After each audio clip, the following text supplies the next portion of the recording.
જય હરિવિષ્ણુ મારા વાલા ભક્તો, અષાઢ માસની આ પવિત્ર દેવસયની એકાદશીની કથા આજે કાન ખોલીને સાંભળી લેજો. તમારા જીવનની બધી જ મનોકામના મારો હરિ પૂરી કરી દેશે. હા ભક્તો, પણ આજની આ કથામાં એક એવું મોટું રહસ્ય છુપાયેલું છે, જે સાંભળીને કદાચ તમારા રૂવાડા ઊભા થઈ જશે અને આંખોમાંથી ચોધાર આંસુ વહેવા લાગશે. 4 મહિના માટે મારા નારાયણ ક્ષીરસાગરમાં પોઢી જાય એટલે કે સૂઈ જાય એની બરાબર એક રાત પહેલા એક સાવ ગરીબ અને લાચાર ડોશીની ઝૂંપડીમાં એક એવો તે શું ખેલ રચાયો કે આખું ગામ આંખમાંથી લોહીના આંસુએ રડવા લાગ્યું. એવું તે કયું મોટું પાપ થઈ ગયું હતું કે સાક્ષાત ભગવાને પોતે અડધી રાત્રે ધરતી પર આવવું પડ્યું? અને એ રાત્રે ઝૂંપડીમાં જે બન્યું, જે જાણીને તમારા શ્વાસ થંભી જશે. શું થયું હશે એ કાળી રાત્રે? વાત બહુ જૂની છે ભક્તો. એક નાનકડું ગામ હતું, પણ ગામની દશા એવી ભૂંડી કે છેલ્લા 3 વર્ષથી આકાશમાંથી વરસાદનું એક ટીપું પણ પડ્યું નહોતું. નદીઓ અને કૂવા સાવ સુકાઈ ગયા હતા. ખેતરની જમીનમાં મોટા મોટા ફાટા પડી ગયા હતા, જાણે ધરતી માતા તરસી ફાટી ગઈ હોય. અને અબોલ પશુઓ પાણી વગર ટળવળીને પોતાના પ્રાણ છોડી રહ્યા હતા. આ જ ગામમાં એક છેવાડાના ખૂણે, જ્યાં કોઈની નજર ના પડે, ત્યાં એક તૂટેલી ઝૂંપડીમાં ગોપદી નામની એક વૃદ્ધ માં રહે. માની ઉંમર એટલી કે ચામડી પર કરચલીઓ પડી ગઈ હતી, કમરથી વાંકા વળી ગયા હતા. ઘરમાં ખાવા માટે અનાજનો એક દાણો ન મળે, માટીના વાસણો સાવ ખાલીખમ પડ્યા હતા. પણ ભક્તો, એ માના ઓઠ પરથી મારા હરિનું નામ ક્યારેય ના ખૂટે. ગમે તેટલી ભૂખ લાગી હોય, પણ માની જીભ પર સદાય હરિઓમ હરિઓમ ચાલતું જ હોય. કાલ સવારે દેવસયની એકાદશીનો મોટો દિવસ હતો. ગોમતી માએ પોતાના મનમાં પાક્કો નિર્ધાર કર્યો હતો કે મારો નારાયણ કાલથી 4 મહિના માટે પાતાળ લોકમાં બલિરાજાના દ્વારે સુવા જશે, તો એના પહેલાં આજે હું વ્રત કરીશ અને મારા હરિને રાજી કરીશ. પણ ઘરમાં તો ભગવાનની મૂર્તિ સામે દીવો કરવા માટે તેલનું એક ટીપું પણ નહોતું. માની આંખમાં જળજળિયા આવી ગયા. પણ સાચા ભક્તોના હૈયામાં જ્યારે પ્રભુનો વાસ હોય, ત્યારે એમના મુખેથી આપોઆપ નારાયણનું નામ નીકળી જ જાય. મારા વાલા ભક્તો, જો તમારા મનમાં પણ મારા નારાયણ માટે જરા પણ પ્રેમ હોય, તો એકવાર સાચા હૃદયથી પ્રભુને યાદ કરી લેજો અને કોમેન્ટમાં ઓમ નમો ભગવતે વાસુદેવાય જરૂરથી લખી દેજો.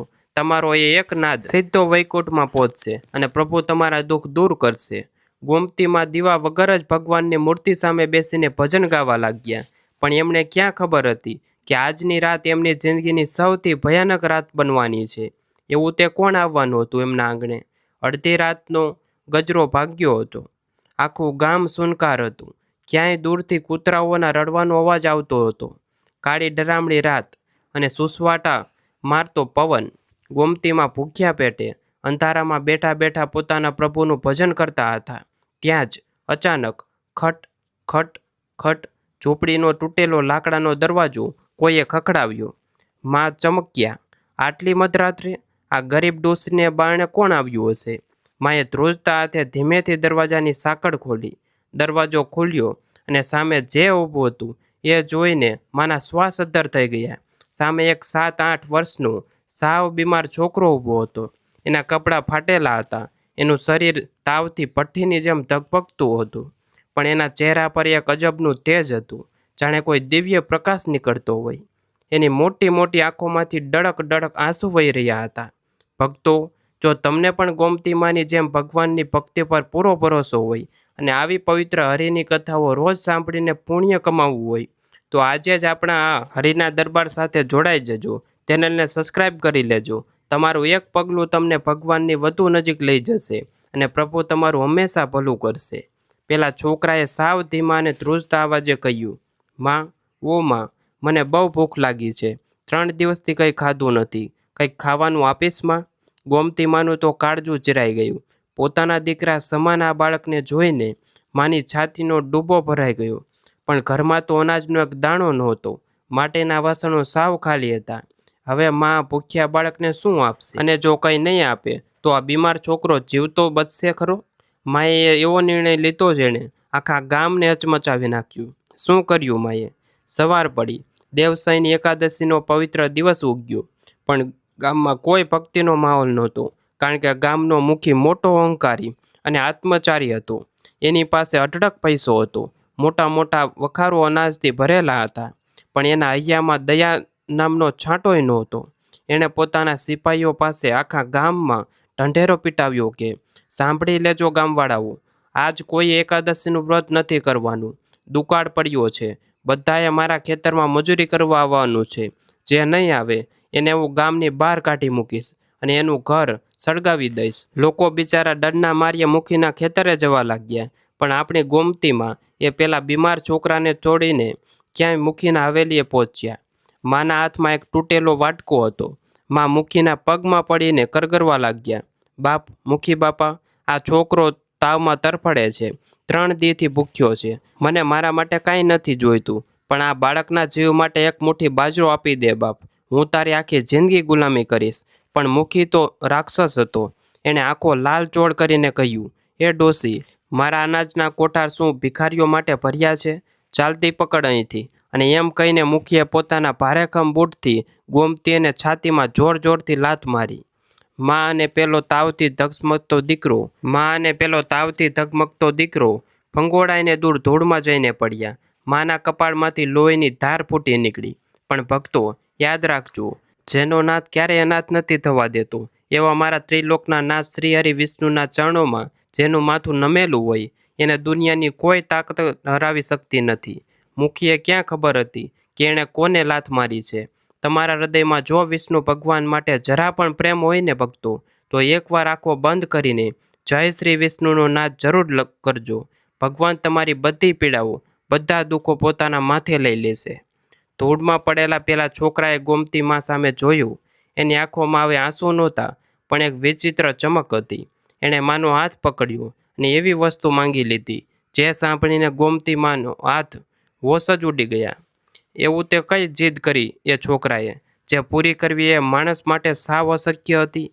બપોરનો સમય થયો હતો. સ્રોત દાદા જાણે આકાશમાંથી અગ્નિ વરસાવી રહ્યા હતા. જમીનની ધૂળ એટલી ગરમ હતી કે પગ મૂકો તો ફોલ્લા પડી જાય. ગોમતીમાં પોતે નિર્જળા એકાદશીના વ્રતમાં હતા. સવારથી પાણીનું એક ટીપું પણ ગળા નીચે ઉતર્યું નહોતું. એ પહેલા છોકરાએ લઈને ઝૂંપડીમાં આવ્યા. બાળકનો શ્વાસ હવે રૂંધાઈ ગયો હતો. એ વારંવાર તરફડતો હતો. ત્યાં જ પેલા છોકરાએ અચાનક માનો પાલવ પકડીને જીદ પકડી. માં, ઓ માં, મારે તો કમળનું ફૂલ જોઈએ છે. મારે આજે એકાદશીની પૂજા કરવા માટે સોનાના રંગનું કમળ જોઈએ છે. જો તું મને એ કમળ નહીં આપે ને માં, તો હું અત્યારે જ મારા પ્રાણ છોડી દઈશ. ગોમતીમાં તો હેપથાઈ ગયા.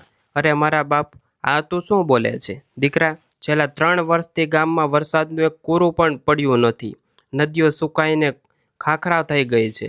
તળાવોમાં કાદવ પણ નથી બચ્યું. અરે દીકરા, અહીં માણસને પીવા માટે ઘૂંટડો પાણી નથી મળતું.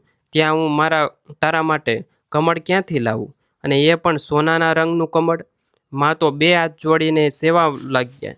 બેટા, બીજું કંઈ માંગી લે, મારો જીવ માંગી લે તો હું કાઢીને આપી દઉં, પણ આ દુકાળમાં હું કમળ ક્યાંથી લાવું? પણ પેલો છોકરો ના માન્યો.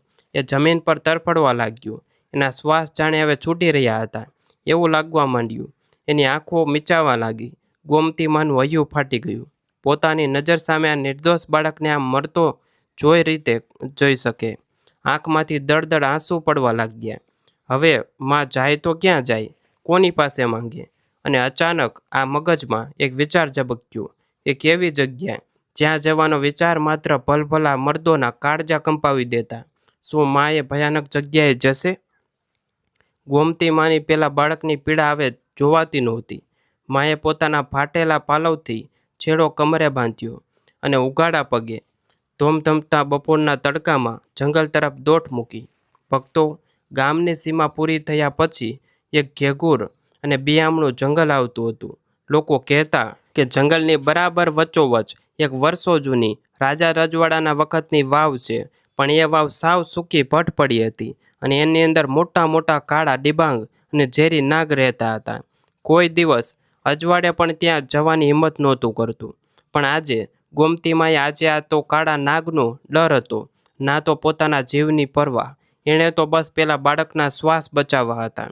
મારા વાલા ભક્તો, એક માની મમતા અને મારા હરિ પ્રત્યેનો અખૂટ ભક્તિ જ્યારે ભેગો થાય ને, ત્યારે દુનિયાની કોઈ પણ શક્તિ, સાક્ષાત ગાઢ પણ એને રોકી ના શકે.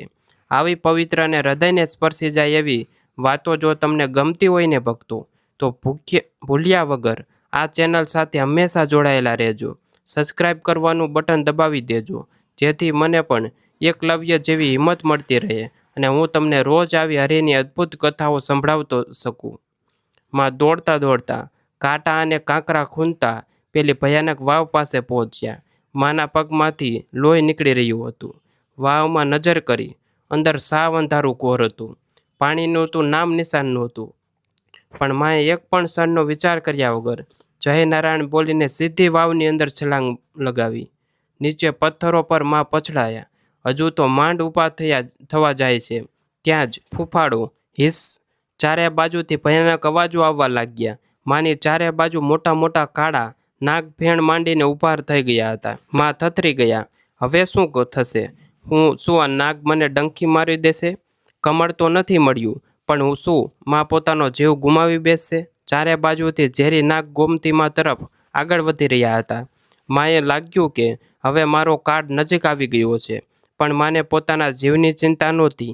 ચિંતા પેલા ઝૂંપડીમાં તરફડતા બાળકની હતી. માએ ભયથી આંખો બંધ કરી લીધી. બંને હાથ જોડ્યા અને માત્ર એટલું જ હૃદય ફાડીને પોકાર કર્યું, હે મારા દીનાનાથ, હે જગતના પાલનહાર, મારા ઘરમાં તારો જ એક નાનકડો દીવો શ્વાસ માટે તરફડે છે. પ્રભુ, જો આખી જિંદગીમાં મારી ભક્તિ સાચી હોય, જો મેં સાચા મને એકાદશીનું વ્રત કર્યું હોય, તો મને એક સોનાનું કમળ આપી દે નાથ. ભલે પછી તું મારો જીવ લઈ લે, મને કોઈ અફસોસ નથી. અને મારા વાલા ભક્તો, જેવું માના મોંમાંથી આ વાક્ય પૂરું થયું ત્યાં તો અકલ્પનીય ચમત્કાર થયો. આખી જમીન ધ્રુજવા લાગી. ધડ ધડ ધડ. વાતની નીચે જે જમીન 3 વર્ષથી સાવ સૂકી હતી એમાંથી અચાનક પથ્થરો પાટવા લાગ્યા અને મીઠા જળના મોટા ફુવારા છૂટવા લાગ્યા. ધસમસતું પાણી બહાર આવવા લાગ્યું. પેલા કાળા નાગ બધા પાણીના પ્રવાહ સામે શાંત થઈને અદૃશ્ય થઈ ગયા. જોતામાં તો આખી ઊંડી વાવ શુદ્ધ જળથી છલકાઈ ગઈ અને એ પાણીની બરાબર વચ્ચોવચ એક દિવ્ય પ્રકાશ પથરાયો. આખો અંજાઈ જાય એવો દિવ્ય પ્રકાશ. અને એ પ્રકાશની વચ્ચે ખીલી ઉઠ્યું એક અદ્ભુત સોનાના રંગનું દિવ્ય કમળ. એની સુગંધથી આખું જંગલ મહેકી ઉઠ્યું. ભક્તો, મારો હરિ જળમાં પણ વસે છે અને થળમાં પણ વસે છે.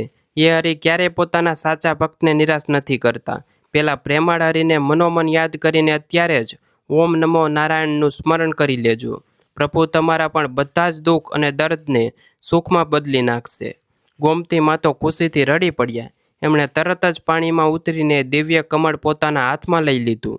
પણ શું આ ખુશી લાંબો સમય ટકવાની હતી? આ કમળ લઈને ઝૂંપડીએ પહોંચે એ પહેલાં જ રસ્તામાં એક એવું મોટું વિઘ્ન ઊભું હતું જેણે આખી બાજી પલટી નાખી. કોણ ઊભું હતું રસ્તામાં? ગોમતીમાં હરખાતા પોતાના દુઃખના પગ ભૂલીને હાથમાં એ ચમકતું સુગંધીદાર કમળ લઈને ઝૂંપડી તરફ દોડ્યા. મનમાં બસ એક જ આશા હતી કે જલ્દી જઈને મારા દીકરાને આ કમળ આપું અને એના શ્વાસ બચાવી લઉં. આ ઝૂંપડીની પાસે પહોંચ્યા. પણ હે પ્રભુ, ઝૂંપડીના દરવાજે તો ગામનો પેલો ક્રૂર મુખી પોતાના 4 સિપાઈઓ સાથે ઊભો હતો. મુખીની નજર માના હાથમાં રહેલા પેલા સોનાના રંગના કમળ પર પડી.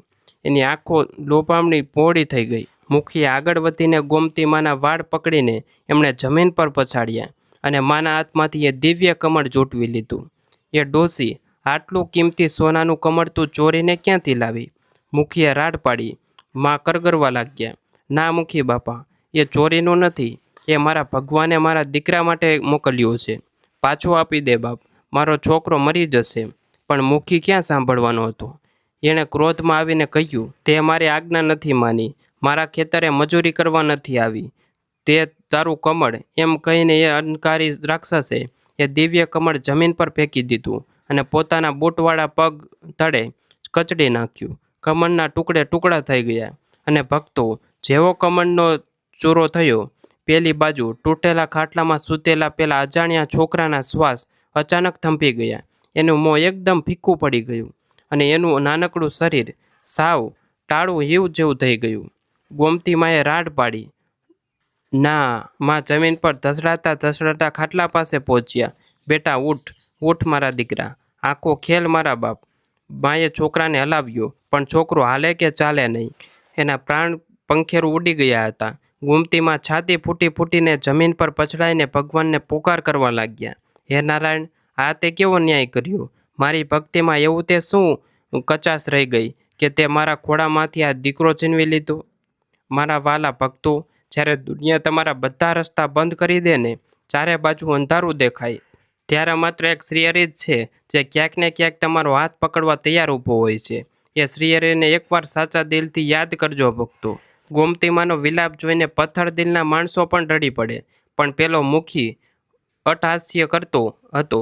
શું આ વાર્તાનો અંત આવી ગયો? શું મારો નારાયણ ચોપચાપ આ બધું જોતો રહેતો? ના, હવે જે થવાનું હતું એ કલ્પના બહારનું હતું. મુખીની અવાજ અને ગોમતીમાના રોકટર સાંભળીને આખું ગામ ત્યાં ઝૂંપડી બહાર ભેગું થઈ ગયું.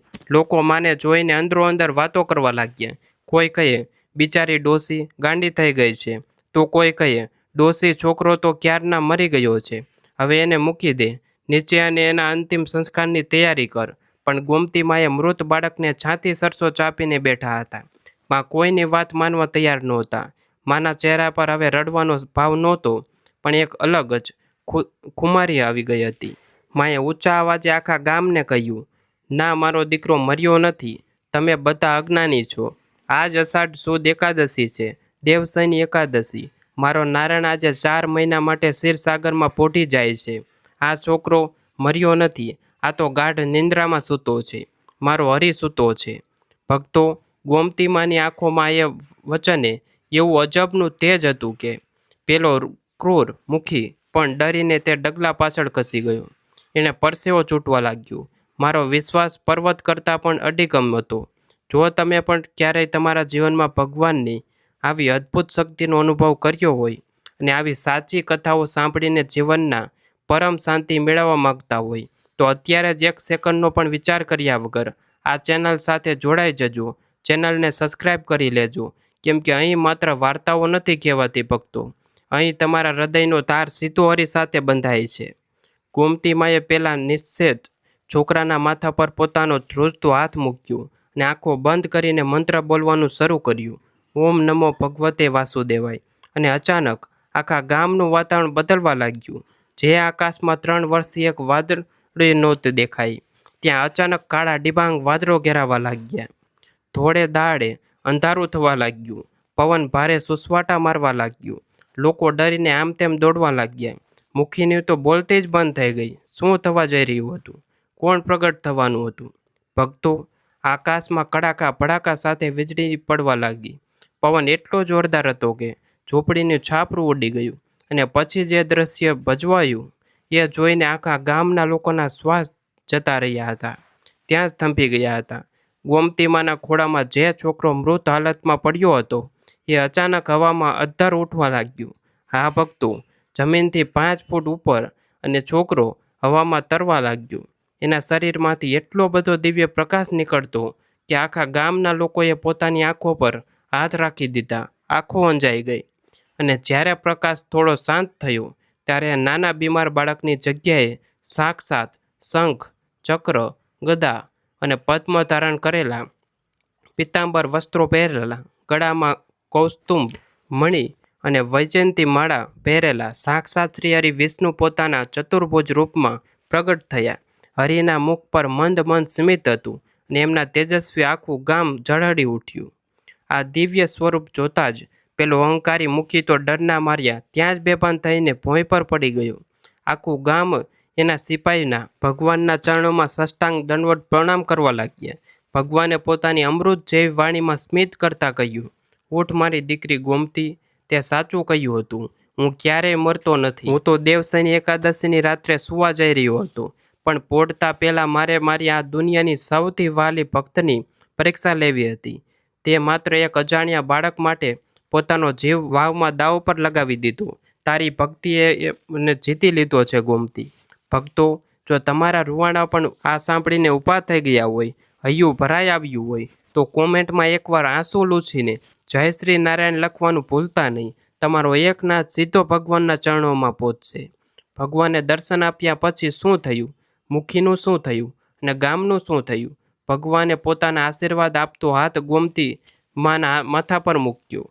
માંગ ગોમતી, તારે શું જોઈએ છે? આજ હું તને 3 લોકનું રાજ આપવા તૈયાર છું.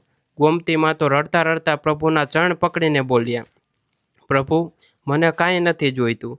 બસ આ ગામના નિર્દોષ લોકો પર કૃપા કર અને આ ભૂમિને લીલીછમ કરી દે. જેથી કોઈ બાળક ભૂખે ના મરે. ભગવાન તથાસ્તુ કહીને અંતર્ધ્યાન થઈ ગયા અને એ જ રાત્રે ભક્તો ગામમાં અનરાધાર મુસળધાર વરસાદ વરસ્યો. 3 વર્ષનો દુકાળ એક રાતમાં મટી ગયો.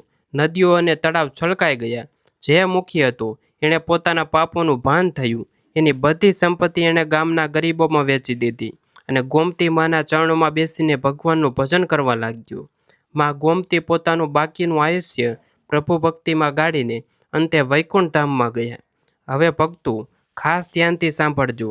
આ દેવશયની એકાદશીનું વ્રત જે કોઈ રાખે એણે ક્યારેય આ કથા સાંભળ્યા વગર વ્રત પૂરું ન કરવું. આ દિવસે ભગવાન 4 મહિના માટે પાતાળ લોકમાં રાજા બલિના દ્વારે નિંદ્રામાં કરવા જાય છે. આ વ્રત કરનારને 100 ગાયોના દાન જેટલું અને રાજસુ યજ્ઞ કરવા જેટલું મોટું પુણ્ય મળે છે. એના ઘરમાં ક્યારેય ધન અને ધાન્યની કમી નથી આવતી. પણ હા, વ્રત કરતી વખતે એક મોટી ભૂલ ક્યારેય ના કરતા. વ્રતના દિવસે ક્યારેય કોઈના પર ક્રોધ ના કરતા, જૂઠું ના બોલતા અને કોઈ ગરીબ કે લાચાર અપમાન ભૂલથી પણ ના કરતા. નહીતર પેલા મુખી જેવા હાલ થશે અને કરેલું બધું પુણ્ય ધોવાઈ જશે. વ્રતના દિવસે ભગવાન વિષ્ણુને પીળા ફૂલ અને તુલસી પણ જરૂર અર્પણ કરવા જોઈએ. ઓમ નમો ભગવતે વાસુદેવાય મંત્રનો જાપ કરવો. મારા વાલા ભક્તો, જો તમને આ પવિત્ર અને હૃદયને સ્પર્શી જાય એવી કથા સાચે જ ગમી હોય, તમારા હૃદય સુધી સ્પર્શી ગઈ હોય, તો આજે જ આપણી આ ભક્તિમય ચેનલને સબસ્ક્રાઈબ કરી લેજો અને બાજુમાં આપેલું બેલ આઇકન દબાવી દેજો, જેથી આવનારી દરેક પવિત્ર કથા અને ભજન સૌથી પહેલાં તમારા આંગણે પહોંચે. વિડીયોને લાઇક કરજો અને તમારા સગા સંબંધીઓને શેર કરીને પુણ્યના ભાગીદાર બનજો. ભગવાન શ્રી હરિ વિષ્ણુ અને મા લક્ષ્મી તમારા બધાના પરિવારમાં સુખ, શાંતિ, સદબુદ્ધિ અને અખૂટ સમૃદ્ધિ આપે.